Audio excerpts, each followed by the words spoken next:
বিশ বল বিশ বল বানাবো আমি আকাশ উঠবো।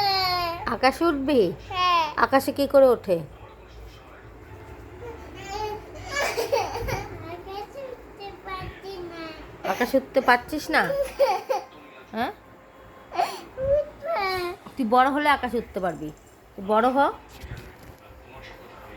এই যে উঠতে গেলে পড়ে যাবে কিন্তু, আমি কিন্তু একদম ধরবো না তোকে। কাঁদছিস কেন? কাঁদছিস কেন? উঠতে পারছি না। উঠতে পারছিস না বলে? উঠতে পারছি ওই জায়গা থেকে পড়ে গেলে কি হবে জানিস? ওই জায়গা থেকে পড়ে গেলে না উঠবো। হ্যাঁ, উঠবো উঠবো। উঠবি? হ্যাঁ। নাম দাও। কি নাম দাও। কে কিছুদিন এই মতো কাঁদছিলি, এখন আমার মাম কোথা থেকে আসলো? ওরে নাম দাও। কেন দেবো?